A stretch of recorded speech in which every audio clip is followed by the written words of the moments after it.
Fala galera, João Risoléu aqui, mais um YouModcast, o seu podcast de inovação e tecnologia na moda. Não vou fazer essa piadinha que já perdeu a graça. Perdeu a graça, já muda. Mas é meu velhote preferido. Cabeludo, fala Cabeludo, que nem eu.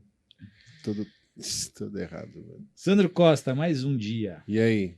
Hoje vai bombar agora, hein? Hoje vai. Papo cabeça agora, hein? Conta aí, cara, quem que você trouxe aí pra gente Hoje, monstro. contar umas mentiras? Vai contar umas mentiras junto com a gente. Vou falar que já é amigo, já que já é de casa. Já é de casa, Já chutamos a porta junto, já. Ian Oliveira, né, Ian? Exatamente. Ian, seja muito bem-vindo ao Moldcast. Obrigadão, gente. Prazer te receber aqui. Um cara jovem, já um cara revolucionário. Vai contar suas histórias aqui, vai compartilhar uma série de ideias com a gente aí.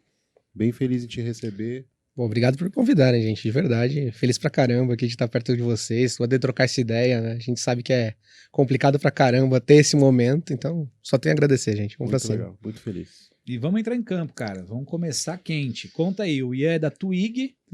A Twig é uma startup. E aí, cara, você vai vender muito melhor que eu. Com certeza, vamos lá, né? Bom, é uma fashion tech focada realmente em encontrar roupas, tipo um Shazam da moda, né? Então, Shazam da moda. você tira a foto e encontra produtos similares Essa acima é boa. daquilo ali, cara. Shazam da moda.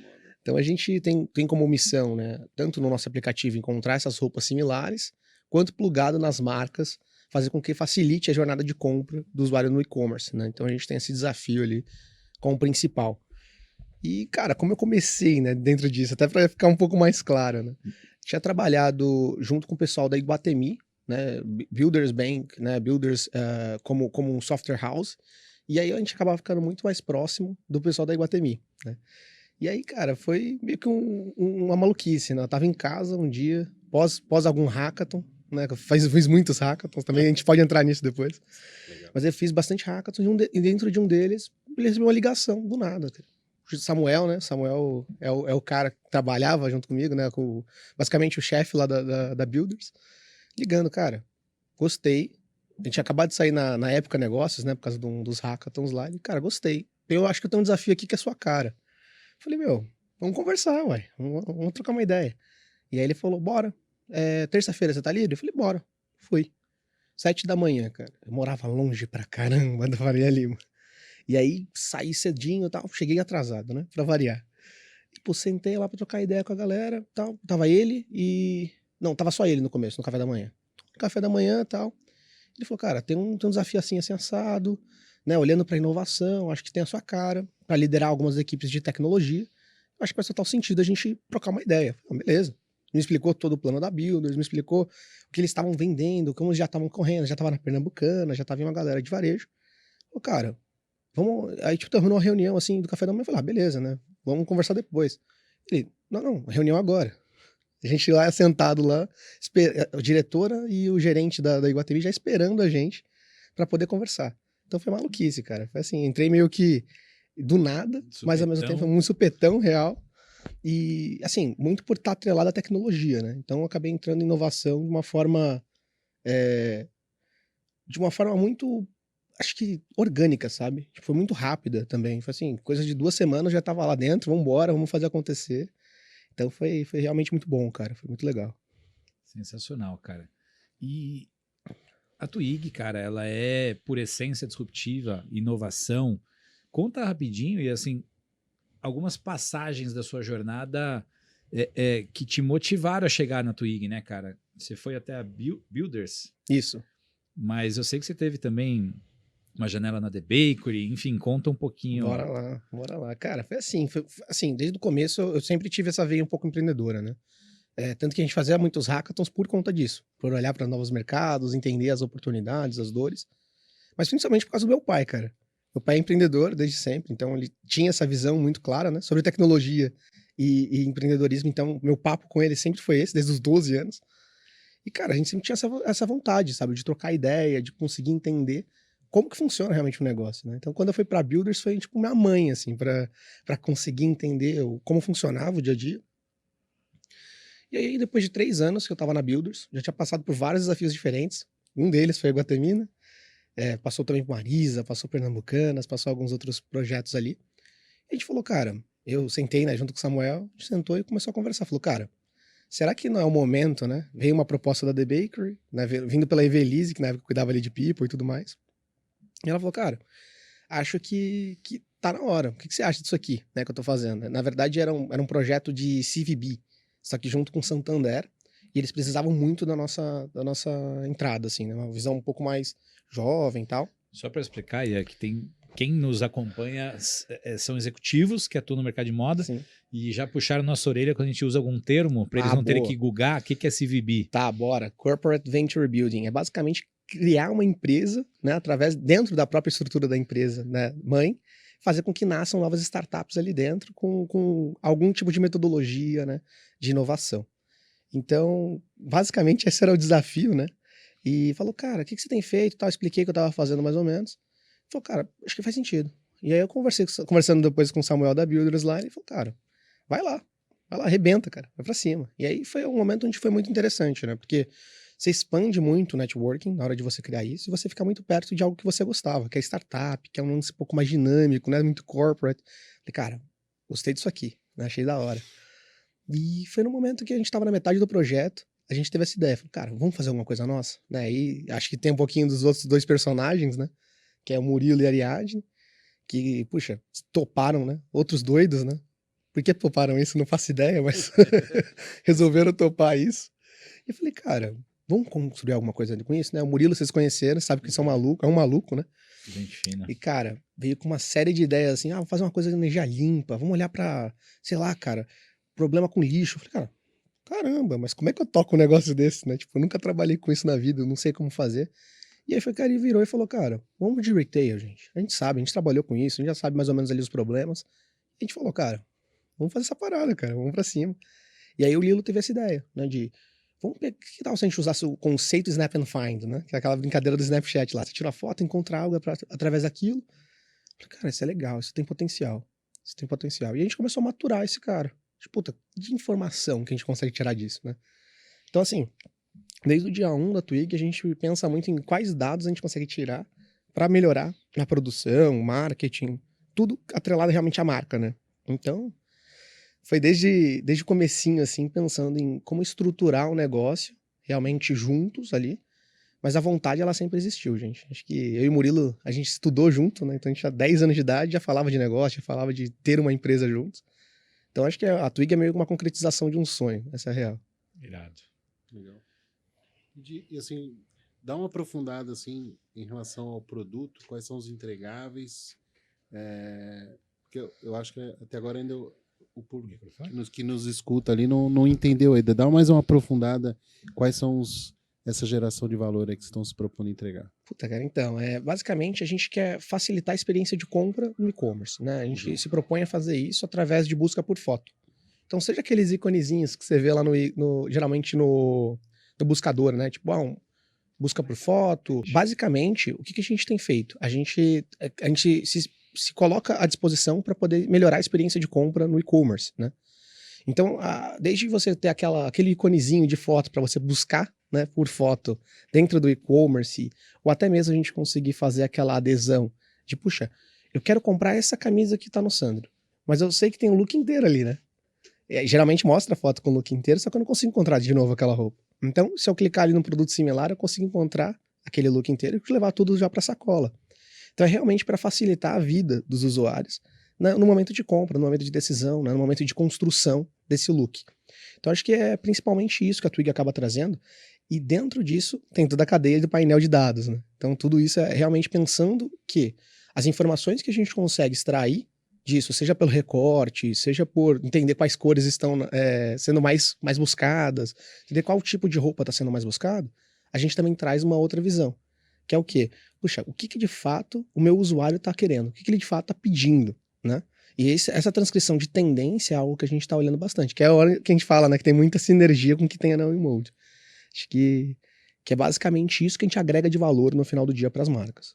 Legal. E isso ia de forma bem pragmática, né? Até para quem está nos ouvindo, eu sou um executivo, tenho uma empresa aqui. Opa, ouvi uma oportunidade de melhorar minha performance no e-commerce. Então, de forma pragmática, eu sou agora um usuário, eu acessei o e-commerce e eu, cara, vi um produto de uma outra marca que eu adorei e eu quero saber nesse site quais produtos similares a esse produto aqui. É isso. É exatamente isso. Show. E aí você fornece isso por meio de uma API, que é o time tech do Que é seu uma cliente. API, cara? Que é uma API. A API é a ponte, né, para conectar o seu algoritmo com o sistema do cliente. Isso aí. Então ele tem o algoritmo dele ali no banco de dados dele, no servidor dele e tudo mais. O cliente, por sua vez, tem o e-commerce dele, com os produtos, as fotos, etc. Através da sua API, essa ponte que a gente explicou agora, ele consegue colocar o seu código ali, embedar, né?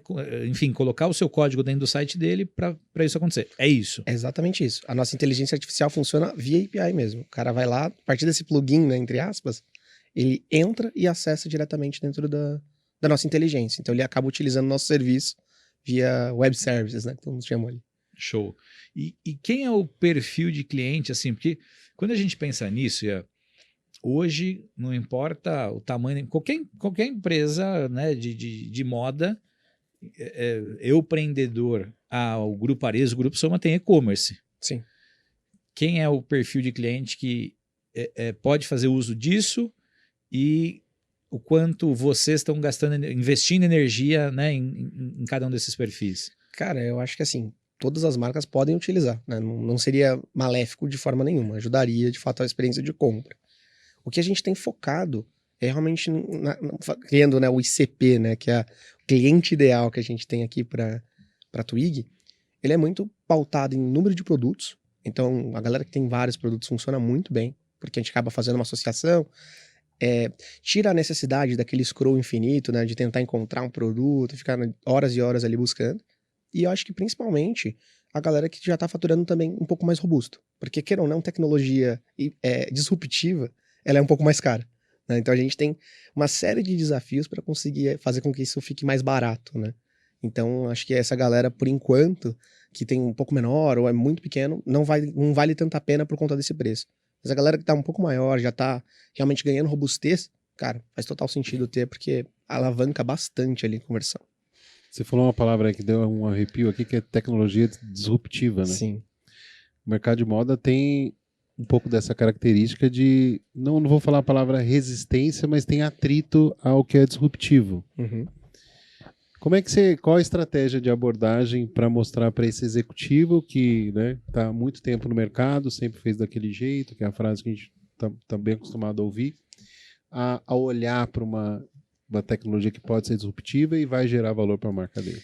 Cara, eu acho que eu surfei muito nesses últimos meses naquela questão do ChatGPT, né? Porque todo mundo tá falando sobre isso em todo tipo de mercado. Sim.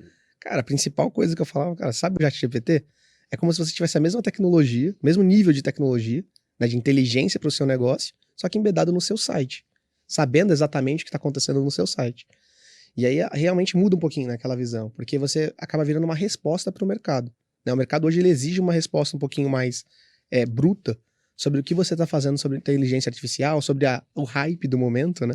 Independente se é inteligência artificial, se vai ser blockchain, se é metaverso, né? A gente tem realmente essa resposta. E a gente é muito rápido, né? Então, assim, a ideia de ser uma startup nesse caso é justamente porque 2 semanas está rodando, né? Isso acaba facilitando a vida do executivo, porque tem uma resposta rápida para dar para o mercado, e isso funciona muito bem. Aí a gente consegue comprovar isso depois com os dados. Então, entregando ali conversão, entregando principalmente o ticket médio por usuário, né? Porque acaba que o cara não compra uma peça só, ele acaba comprando 4, 5, né? Então é muito bom. Mas acho que principalmente o speech, né? Acho que a história tem que ser contada de uma forma um pouco diferente. Não dá para você chegar e falar assim, olha, vou mudar o que você tá fazendo. Né? O tradicional da moda, ele não vai morrer, cara. Ele não vai morrer. Mas o que a gente consegue fazer é equiparar o nível de inteligência para facilitar o tradicional da moda. Eu acho que esse é o principal plot, assim, que a gente tem que tomar como a gente vai falar com algum executivo ou vai conversar realmente com uma marca, que a gente não vai matar, né, o modelo daquele cara ali. A gente vai fazer, na verdade, aquilo ali ser melhor, né, mais inteligente. Eu acho que isso é o principal ponto. E nessa linha, você ia falar, senão? Não, fala aí você um pouco. Só você quer falar, cara, tá louco. E nessa linha, né, a gente já conversou sobre isso. Embora o mercado de moda e os executivos estejam cada vez com a cabeça mais aberta para a inovação, a sensação é que eles estão sempre buscando a próxima bala de prata. Então a gente esbarra em várias objeções comuns e, ao mesmo tempo, nem sempre a nossa solução, quando procurada, é para resolver aquilo que de fato nasceu para, né, para fazer. Então, nós, como empresas inovadoras, é uma linha sempre muito tênue entre mapear uma dor, um desafio que uma empresa tem, melhorar as nossas soluções para atendê-los cada vez mais, ou personalizar de acordo com aquilo que eles querem. Então, se você pudesse, cara, até para ajudar um executivo quando procura uma startup, uma empresa inovadora, que com certeza tem insumos para ajudá-lo a mexer ponteiro e fazer um pouco diferente daquilo que ele faz, quais são os pontos imprescindíveis que esse executivo tem que levar em consideração quando ele te procura? Quais são as validações que ele precisa fazer no negócio dele, na tecnologia dele, no modelo de negócio dele?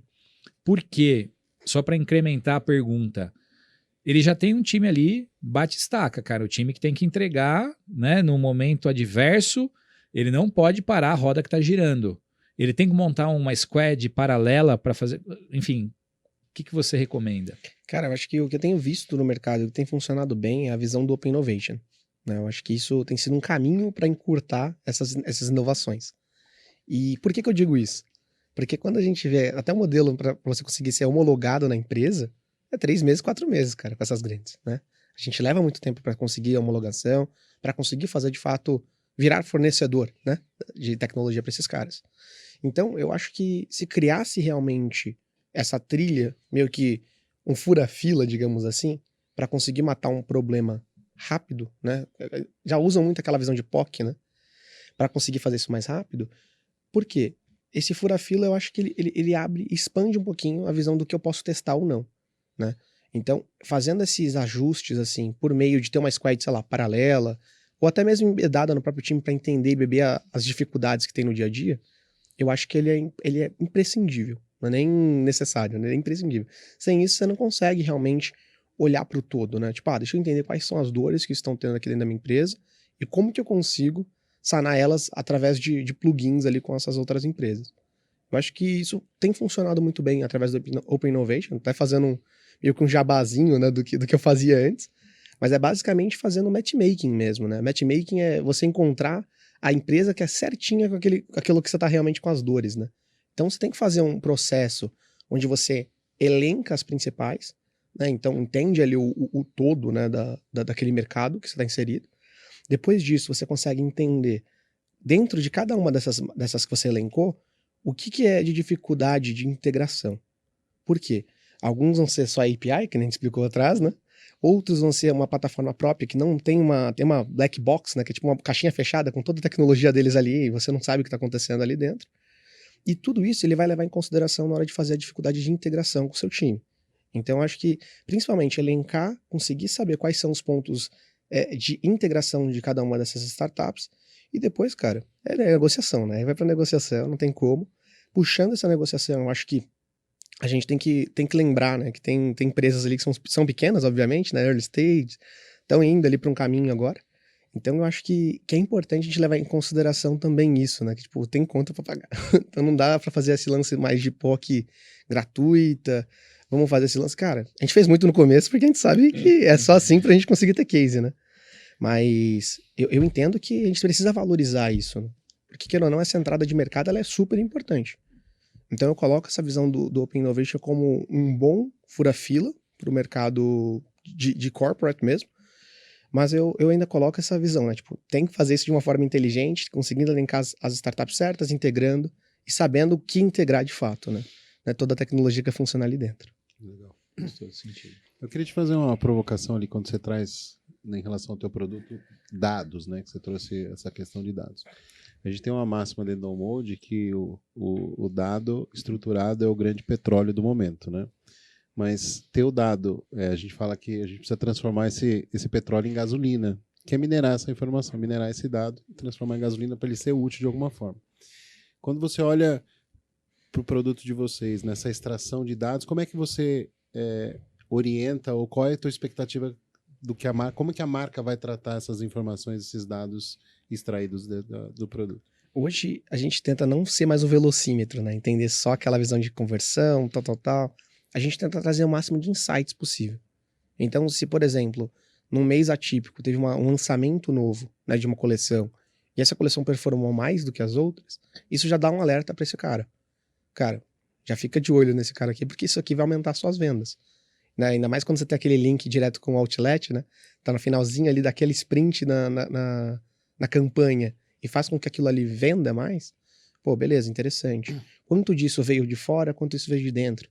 Né? Porque aí pode ser impacto diretamente numa rede social, em outro tipo de canal, ou até mesmo dentro da própria e-commerce, né? Tipo, o cara vê um banner e clicou, né? Isso acontece. Então, quanto a isso, eu acho que a gente tem que mapear, a gente mapeia muito essas informações de uma maneira que eu consiga dizer para ele qual caminho ele deveria levar, sabe? Ainda que a gente tenha algumas falhas, né? Ninguém é perfeito dentro dessas informações, mas hoje a gente consegue trazer umas tendências através daquilo que o usuário realmente estava buscando, né? Então, esse acho que é o principal ponto, assim. A gente acaba ganhando, entre aspas, espaço, porque eu estou mostrando o que de fato o usuário está querendo. Claro, tudo anonimizado, obedecendo a LGPD e tudo mais, mas realmente aquela imagem. Então aquilo ali fica muito característico. Putz, isso aqui é muito parecido um com o outro. Né? Isso aqui faz muito sentido, isso aqui tá ornando. Ah, então beleza, já sei o que eu tenho que montar na próxima foto de coleção. Então tudo isso a gente tenta trazer com uma forma um pouco mais mastigada, de fato. Para não precisar ficar só fazendo aquelas análises de dados, né? A gente começa a ir para um preditivo, né? Acho que essa é Então, a grande... o executivo que tá nos ouvindo agora, né? Que estrutura ele vai ter que ter por trás para poder tratar essas informações? Como é que ele vai... Bora. Assim, hoje a gente tem Ou até reagir, né? Reagir, né? Reagir com isso. Cara, hoje a gente tem muito a visão do time de e-commerce como o ponto focal, né? Com a gente ali muito próximo.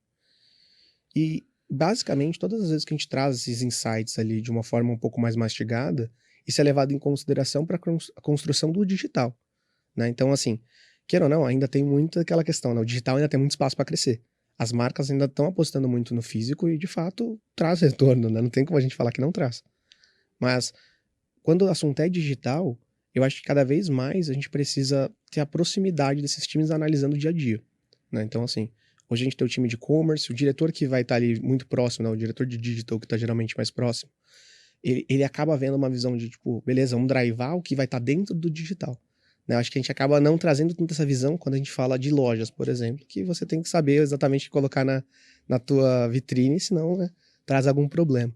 Mas eu acho que, assim, o diretor, no final do dia, ele acaba meio que tomando a decisão drivado nessas informações de forma meio que trivial, assim. Tipo, puta, deixa eu entender realmente o que está acontecendo no digital. Eu acho que tem uma máxima que acaba sendo divisão, né? Tipo, uns dois estados, né? Dois mundos diferentes. E quando a gente traz isso pro digital, eu acho que, beleza, a informação é muito válida, mas no físico é outra vida, de fato. Não dá pra tomar uma decisão no físico baseada no que aconteceu no digital. Acho que hoje a gente ainda não consegue fazer isso.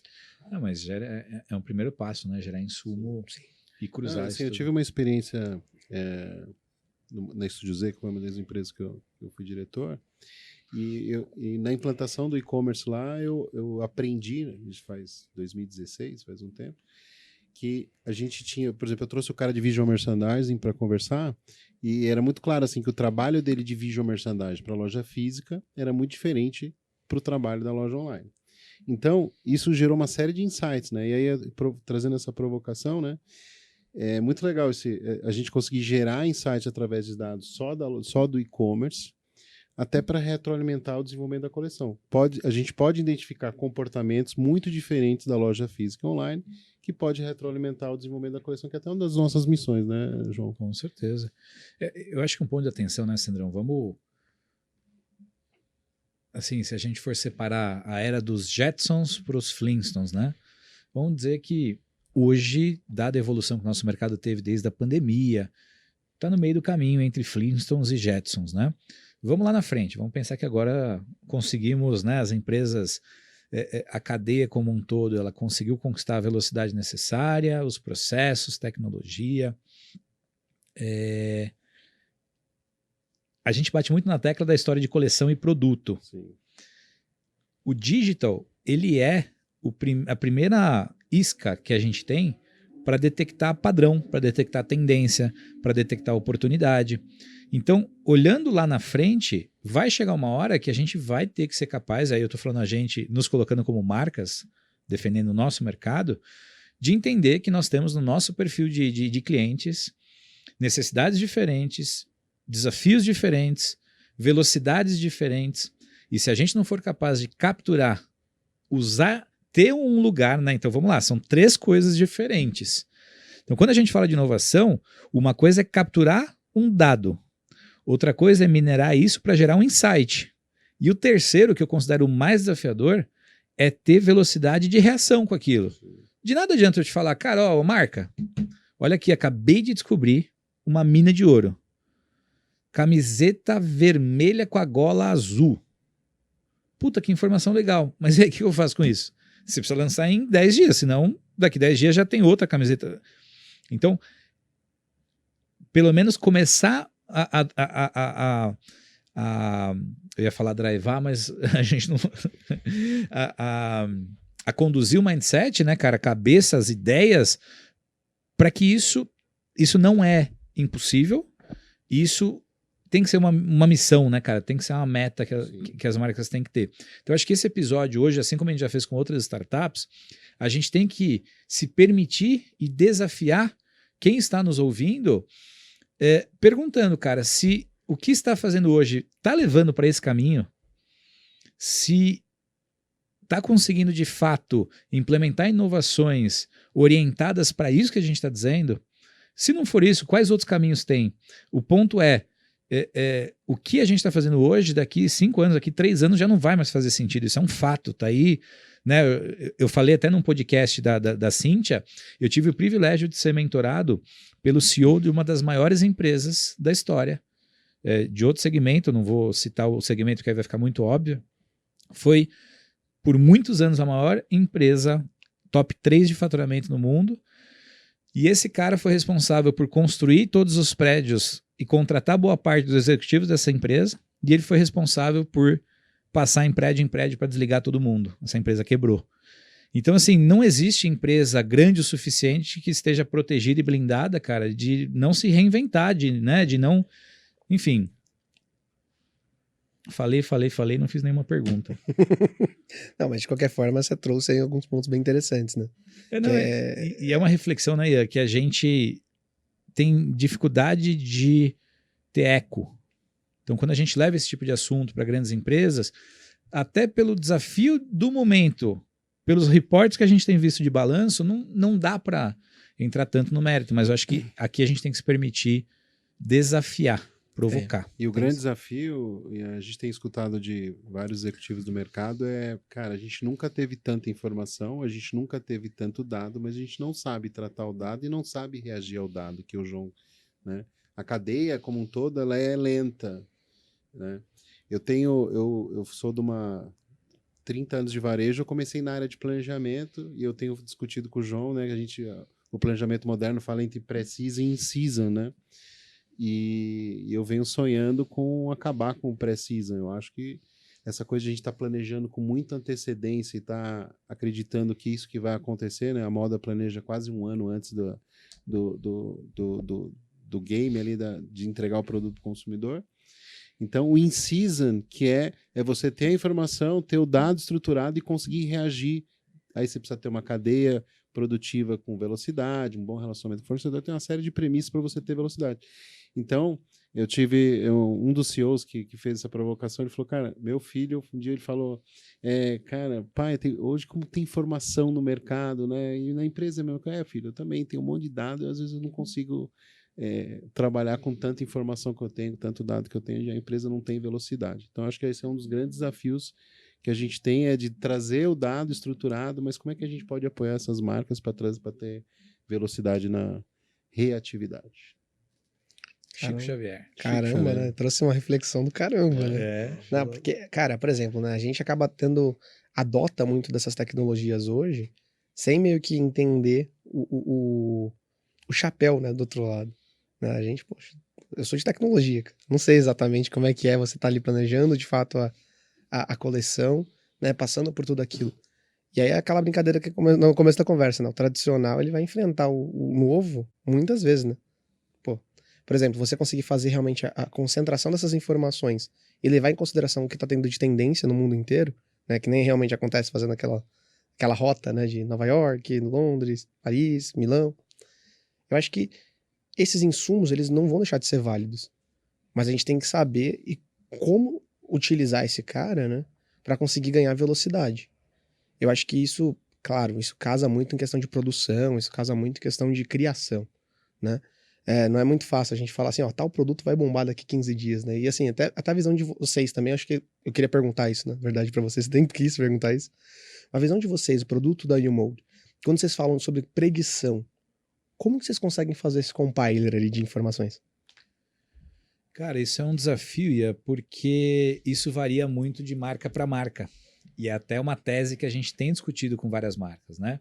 Então vamos lá, vamos do fim para o começo.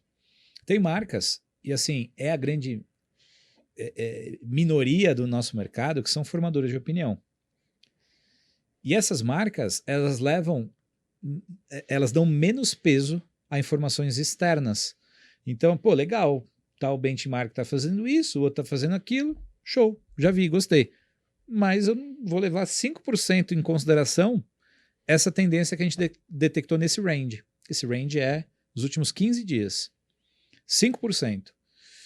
Mas eu, como marca formadora de opinião, o meu histórico de venda, se eu levar em consideração a mesma coleção na mesma época, os atributos, puta, aqui eu vou dar 30% de peso. Puta, mas é importante eu saber a opinião das pessoas-chave aqui dentro. Então eu quero saber a opinião do CEO, quero saber a opinião do diretor de compras, do comercial, tal. Então eu vou pegar algumas características de produto, vou 3D-tizar e eu vou submeter a uma análise deles. Eu quero saber dessa votação quantos pontos cada produto fez. E essa opinião para mim é importante, principalmente daquele cara ali que na última coleção ele apostou bem e vendeu bem. Então para aqui eu vou dar mais 30% de peso. E para finalizar, eu quero saber a opinião do meu cliente. Então, quão relevante é a opinião do meu cliente? Aqui eu vou dar 20%, eu vou colocar isso também, vou submeter a votação. Por que eu falei isso tudo? Porque esse mecanismo dos 4 pilares, dados internos, dados externos, opinião de cliente, opinião de pessoas-chave do meu ecossistema, a gente entende que é essa equação onde cada modelo de negócio dá o devido peso de importância e relevância para isso, que define um guarda-reio. E por que a gente enfatiza o guarda-reio? A gente tem zero expectativa de falar, marca, faz isso, isso, isso que vai ser sucesso. O que a gente busca fazer é, considerando esses 4 pilares e o peso que você deu, esse aqui é um cenário do que você deveria dar mais peso na sua mão. Tanto em nível de desenvolvimento, de categoria, de participação em faixa de preço. Agora, com esse cenário novo que você criou dando mais peso para cá, a sugestão é essa. Então é muito mais a gente criar, afunilar a informação estatística, trazer estatística para aquilo que hoje é intangível, que é tendência, e em cima disso, cara, direcionar para que uma decisão humana tenha uma acurácia maior. Esqueci alguma coisa, Sandro Costa? Não. Assim, de forma bem pragmática, as marcas, quando a gente começou a falar a gente tem o índice de probabilidade de sucesso de produto, que é um algoritmo que, com base nos dados internos e externos e uma série de informações, a gente consegue dizer qual é a probabilidade de sucesso desse produto durante o processo de desenvolvimento da coleção. E aí o questionamento das marcas, mas peraí, você vai usar a inteligência artificial para tirar toda a criatividade do meu time? Não, né? A gente junta o algoritmo com esses dados subjetivos, que é muito importante, dependendo de cada marca, ela dá mais ou menos relevância para o subjetivo da marca, que é o DNA dela, é a força dela. E a gente junta esses 2 atributos e cria, de fato, aí um caminho para a marca, né? Exatamente. Cara, muito legal vocês falarem isso, porque, tipo, um dos nossos desafios que a gente tá tendo lá na Twig, né, como uma das marcas lá focada em estampas, né, tem muita roupa com estampa, então, vestido com estampa, blazer e tudo mais, e vai seguindo realmente aquele mesmo padrão de estampa até o fim da coleção, né? Ele não vai inventar uma outra coisa que não conversa, né? E a gente percebeu que eles têm hoje um histórico muito grande, mas tem uma dificuldade para a criação de encontrar o que eles já fizeram atrás que funcionaria no hoje. E, cara, isso daí é um potencial do caramba pra Twig. Porque encontrar aquela estampa e falar, ó, gente, já desenharam algo assim? Olha esses caras aqui que são similares, né? Eu acho que isso vai casar muito também, né? Com você estudar o teu passado, as suas últimas estações e entender como que eu posso reciclar algumas coisas para poder drivar, né, o meu futuro, né? A predição que a gente estava falando agora. E o desafio, a gente até teve isso no episódio com a Aline Balesteiros, da Básico, que é nosso cliente, e ela bate muito nessa tecla, né, cara? O desafio que o time de produto tem de olhar no retrovisor, olhar o passado, olhar para as tendências e traduzir isso tudo para o presente. É um pouco do que a gente falou aqui, né, cara? Então, não é só uma questão de estampa, é uma questão da correlação da estampa com a modelagem, com a temperatura daquela época. É um conjunto de atributos. É um conjunto de atributos. Então, não é porque vendeu necessariamente porque a estampa é foda. Pode ser. E daí cabe um experimento. E aí o que a gente entende de experimento é justamente esse... Assim, vamos lá, né? Existe esse experimento para você tentar dar um ênfase maior em qual dos atributos foi mais relevante para aquela performance. Esse é um primeiro ponto. E um segundo, a partir do momento que você é uma marca tradicional, e tradicional que eu quero dizer não é uma marca que não seja inovadora, mas tradicional na linha de condução da sua criação. Então, é uma marca que sempre faz estampa. Pô, como é que ela vai saber um produto básico não estampado se performaria ou não se ela não tem isso no histórico? Então, como é que a gente faz também para detectar o que ela nunca fez de conjunto de atributo e colocar à prova com os clientes dela de uma forma ágil e com o menor custo possível? Então são dois dos pontos, né, Sandrão, que a gente vem se questionando muito. E a gente está numa fase nova, cara, que a gente fez a aquisição da agência de growth, a gente anunciou isso 2 episódios atrás, 3 na verdade, e a gente vem implementando o processo de Open Innovation dentro da YouMold. Então o que a gente entende? Embora sejamos startups, com muito orgulho, tanto nós quanto as empresas, o que a gente está fazendo hoje daqui 3 anos, cara, vai estar obsoleto. Fato. Então, a gente tem como hábito nos questionar o tempo inteiro. Então, cara, será que é algoritmo o caminho? Mas a gente acabou de sair de uma reunião. Não, então vamos fazer uma reunião só para falar mal do que a gente acabou de se apaixonar. Justamente por isso, para a gente entender, lá no final do dia, o consumidor final, ele tá cagando pro algoritmo. Ele só quer ser mais ouvido, melhor atendido, achar o produto certo, na hora certa, com o preço certo. Como é que a gente resolve isso de forma simples e escalável, né? É isso que a gente vem falando muito, né, Sandro Costa? E o grande desafio da moda, ao meu ver, né? Eu gosto de contar a historinha que, assim, eu já fiz roupa, né? Há 20 anos atrás o mercado fazia roupa, e aí evoluiu, começou a fazer produto, tinha uma preocupação mais com qualidade, com algumas informações de moda e tal. E aí de produto foi para coordenados, né? Como é que a gente faz para coordenar essa peça com essa peça e tal? Passa por coleções, a gente fazer as coleções. E eu digo que hoje, até em função do que a Shein faz no mercado, hoje o segredo é atributos. Qual o conjunto de atributos que eu preciso ter dentro da minha coleção, né? Para performar bem e tal. Então, isso traz uma maturidade de dados, de informações que as marcas, né, precisam, né, necessitam nesse momento de estar aberta, elas precisam estar abertas a avaliar com mais profundidade agora, não olhar só o produto, olhar uma coleção, olhar o conjunto de atributos, foi o que o João trouxe aí. Total. Não, eu até estudei, né? Na última vez que a gente teve a conversa, eu não sabia dizer quantos atributos a gente mapeava na busca por imagem.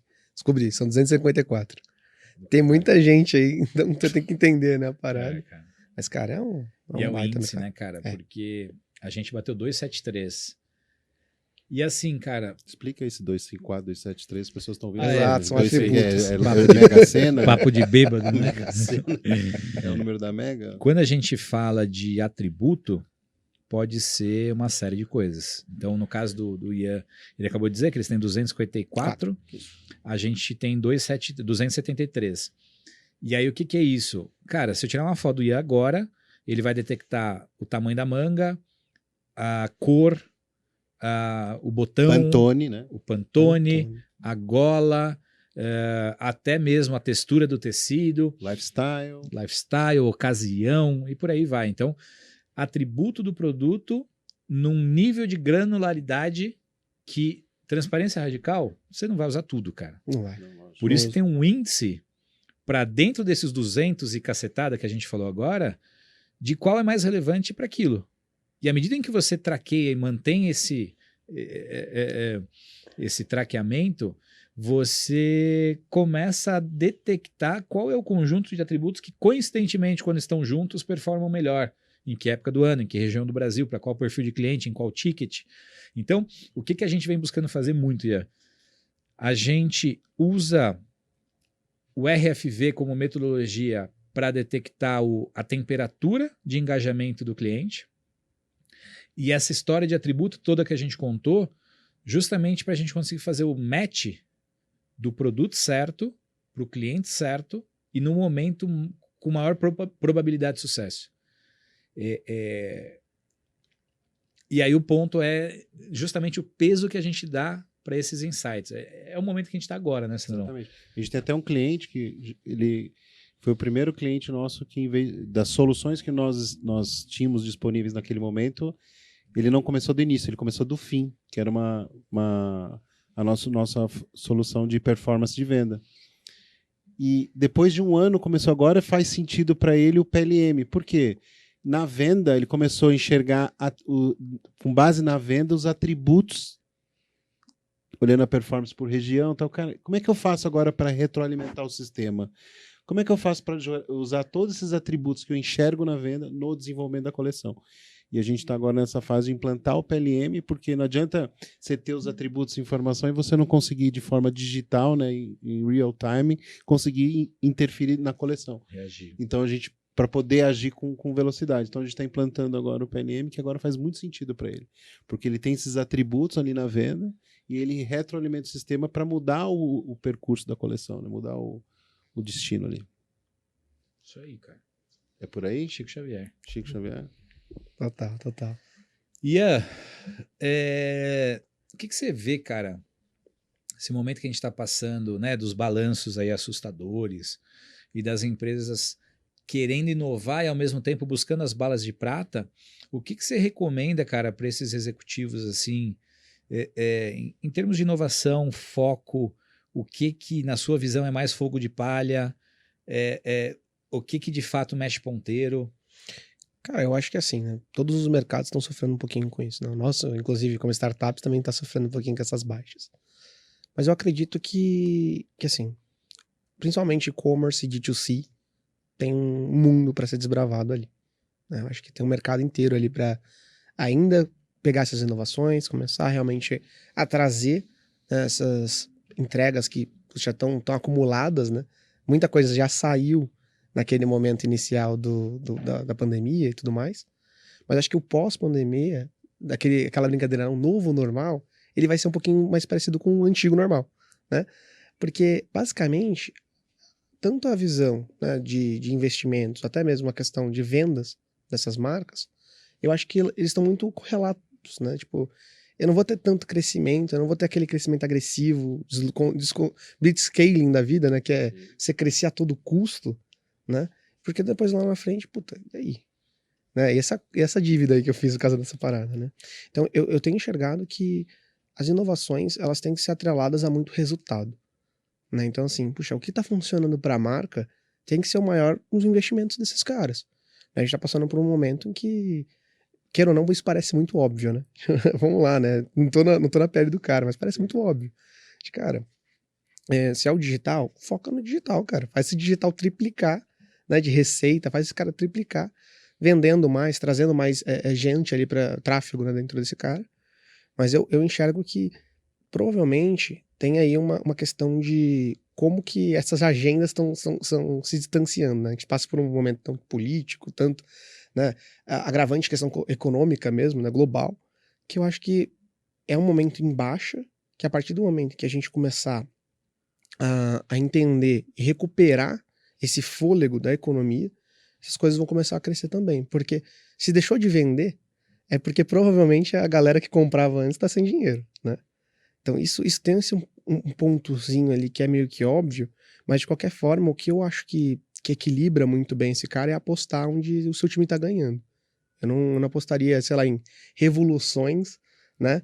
Fazer uma coisa muito bizarra assim, do que, poxa, peraí, deixa eu conseguir colocar esse cara aqui, né? Pô, o digital tá funcionando bem, ou sei lá, minhas lojas estão dando custo, tô tendo muito custo com um time. Cara, foca no digital, cresce esse cara, né, cria realmente outros modelos onde seu consumidor final ele vai estar plugado com você. O D2C veio, né, muito para isso, né? Tem marca aí que está fazendo muito mais venda pelo WhatsApp do que pelo próprio e-commerce, pela própria loja.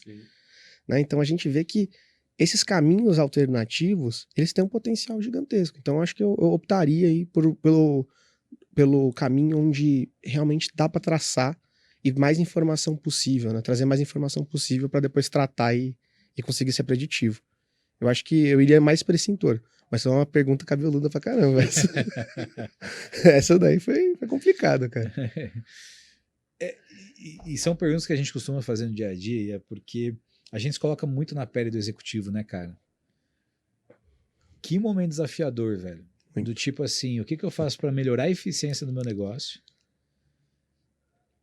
Tá passando um tsunami que eu preciso sobreviver. Eu preciso melhorar a eficiência e encontrar formas de gerar mais receita. Não, e o pior, né? A gente sempre discute isso, assim, a gente encontra muito isso nas marcas que a gente trabalha. Você ter um time que toca o dia a dia, um time que toca o futuro, é tão difícil, né, cara? Uma equipe que vai olhar o que tá rolando hoje, cara, e como é que eu vou focar em inovação, vou olhar pro futuro, cara, é um puta desafio também, é difícil, né, cara? Nossa. Foi demais, né? Eu fico imaginando vocês aí, na pele de startup também, olhar pra isso, né? Porque, tipo, cara, tá tudo uma maluquice, né? Cara. A gente tá no pior momento pra se empreender, né?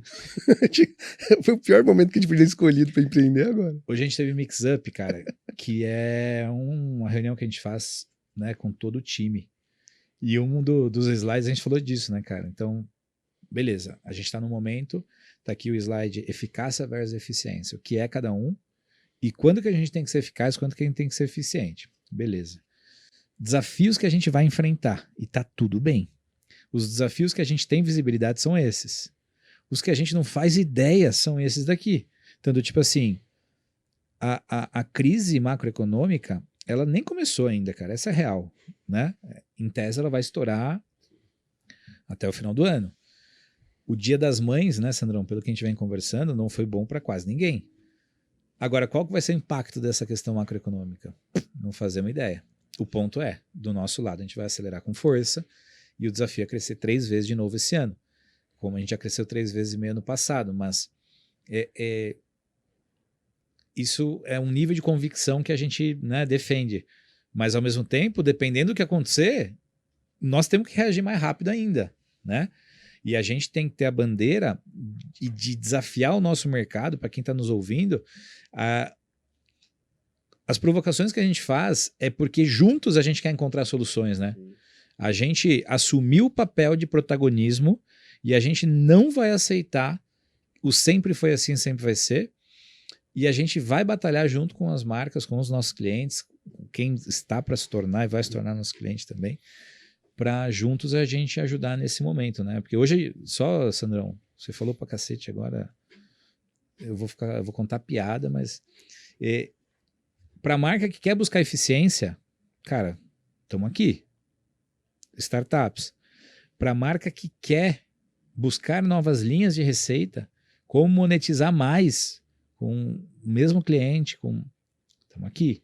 Então, o que falta e aquilo que elas estão buscando, cara, já existem várias soluções de mercado para isso, né? Acho que é um ponto importante da gente trazer. Não, legal. E assim, uma coisa que está muito, muito legal para a gente, do nosso posicionamento, a gente procura não vender para todo mundo, a gente procura vender para poucos e ser bem profundo nas marcas. E a gente tem percebido esse espaço nos últimos, sei lá, meses, de eles ouvirem mais a gente como um braço de inovação. Quando você falou do Open Innovation, né? Já tem marcas nos convidando mais profundamente para discutir dores, problemas, como é que gerar essas novas receitas, futuro, né? Então, a gente tem, até nesse alinhamento entre nós, a gente acredita que esse ano vai ser o ano de estruturação, olhar para dentro de casa, as marcas estruturarem processos, digitalizarem, né? Buscar mais produtividade e tal, e novas receitas em função do momento atual macroeconômico. E nas conversas a gente tem mostrado quais são os caminhos, né? E a gente está bem feliz, assim, pelo menos nas últimas empresas, né, João, da gente conseguir, não só através de POC, mas através de resultados mesmo, a gente conseguir trazer hoje, principalmente na nossa ferramenta de WhatsApp, eu acho que a gente conseguiu já resultados bem relevantes nas marcas aí, né? É porque eu achei esse é o ponto, né, cara? Exemplo pragmático. Quando você está trabalhando na ponta do iceberg, você consegue aferir o ROI no mesmo dia. Sim. Então, cara, antes sua taxa era essa, agora sua taxa é essa.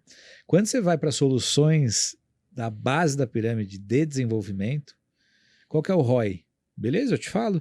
Mas me conta primeiro, qual que é o custo que você tem atual? Qual que é a taxa que você tem de eficiência de quantos produtos você começou a desenvolver a quantos produtos de fato você produziu? E no meio do caminho, quantos pilotos você fez e quantos você teve que refazer? Cara, se você não tem essa resposta, não exija de mim um ROI, né? Total. Então, as nossas soluções, agora falando Twig e Umode, no sentido ali das soluções de ponta do iceberg, que geram venda, que otimizam venda, no dia seguinte. Então, o que a gente tem feito pra cacete é começar por aqui e o incremento de venda que isso gera naturalmente financia todo o restante. Então, cara, dá para mexer ponteiro na venda, mas logo você vai precisar ser mais eficiente lá atrás. Então, acho que estamos falando demais da Umode, cara. Deixa o cara falar da Twig, Não, pô, tá doido? Mas aqui tem um casamento aqui, né? De coisas aqui. Tá doido, cara. Acho que funciona muito. Mas é isso, senhores. Acho que conseguimos trazer algumas provocações importantes, né, cara? Total. Então, Ian, pra gente partir pros finalmente, meu velho, Bora. algum conteúdo, canal, o que você vem devorando, ou qual que é o livro da cabeceira no momento, o que você poderia deixar aí também de insight nesse sentido? Cara, uma coisa que eu tenho na minha cabeceira hoje, literalmente, é o Tools of Titans, que é um bem interessante, sobre hábitos, realmente focado para conseguir maximizar essa visão de... a primeira vez como empreendedor é complexo, né? Então você precisa ganhar essas ferramentas, maximizar realmente como um todo o seu mindset. Isso tem sido bem legal para mim. Além dele, eu li nos últimos 3 meses, assim, reli, na verdade, que é o Lado Difícil das Situações Difíceis, padrão, né? Todo mundo aqui gosta pra caramba desse. Acho que esse foi muito bom. E o Você é o que você faz. 2 do Ben Horowitz aqui, que eu acho que funcionou muito bem pra mim, principalmente olhando pro interno, né? Porque a gente falou muito de externo, mas internamente ali a gente tem alguns desafios que era muito interessante pra construir cultura, quando a gente tá falando de uma startup que quer crescer bastante. Faz muito sentido. E eu queria saber, agora é uma curiosidade, né? O que você falaria sobre tendências do e-commerce que você vê para o futuro?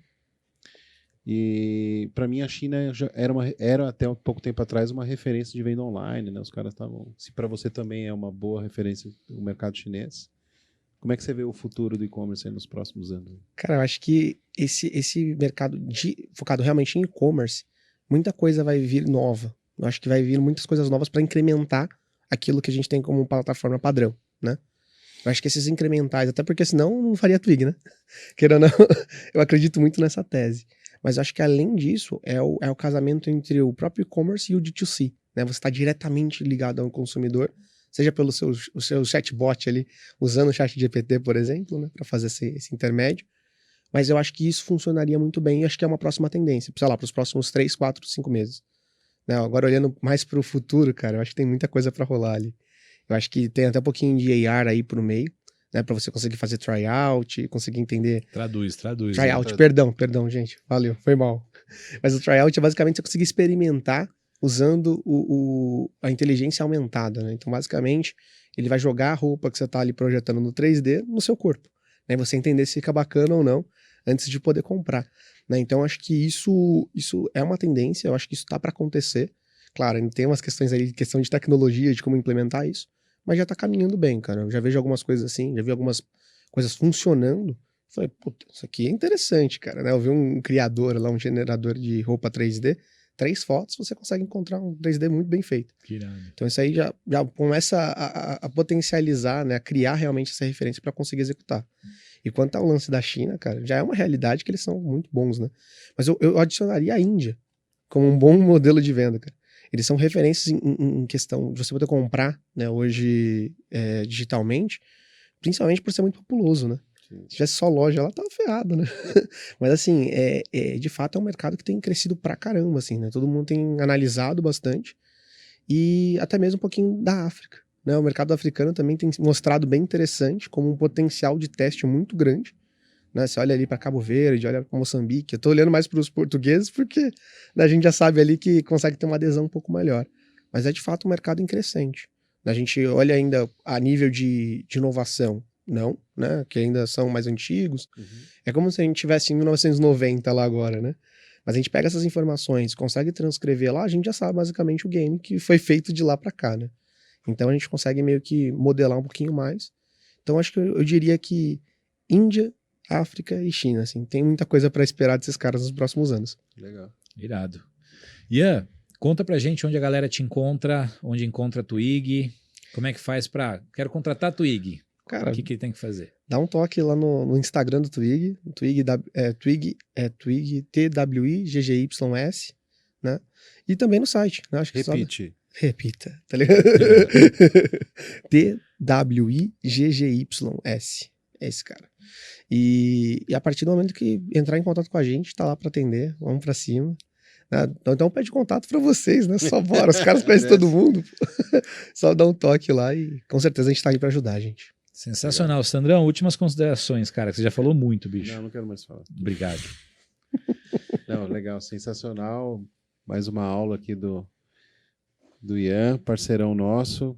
Eu acho que o recado eu acho que quando a gente fala de possibilidades, novas receitas, os dados passam, de fato, cada vez mais a gente vai falar sempre de dados. Como é que a gente faz para estratificar todas essas informações? Né? Tem uma coisa que você não falou que eu achei muito legal quando você contou do teu produto, que a gente consegue saber no carrinho, né? Não é só o que consolida da venda. Tem tanta informação desde a hora da busca, carrinho, o cara que não comprou. Então, cara, se a gente for parar pra olhar isso aqui, dá um papo de 4 horas aqui. Nossa senhora, velho. Cara, é muito, muito louco. Isso é muito legal. E assim, fica o dever agora para as marcas, né? O quanto elas estão disponíveis para se aprofundar, porque informação e dado tem pra caceta, né, velho? Sem dúvida. E quando a gente fala... Uma coisa que eu brinco, quando eu conheço uma empresa, uma marca, eu quero ver o nível de maturidade da empresa. Tem duas coisas que eu olho. Para ver desenvolvimento de coleção, ali, o processo, quanto ela é estruturada, eu peço uma ficha técnica. Só pelo número de campos que ela preenche, eu já consigo entender a maturidade de dados que ela tem, né? E uma pergunta que eu sempre faço para ver o quanto a marca ela persegue a acurácia de coleção, qual é o índice de remarcação que ela tem na coleção. Muitas empresas não sabem quanto elas remarcam, isso parece óbvio, né? Óbvia, mas muita gente não sabe o quanto ela tem de desperdício ao longo de uma coleção. Então, eu acho que, de novo, dados, né, se aprofundar, tem um monte de informação, é só beber. Se preparem, vou perguntar exatamente isso. Boa. Então é isso. Foi bom, Sandro Costa? Foi bom, foi ótimo.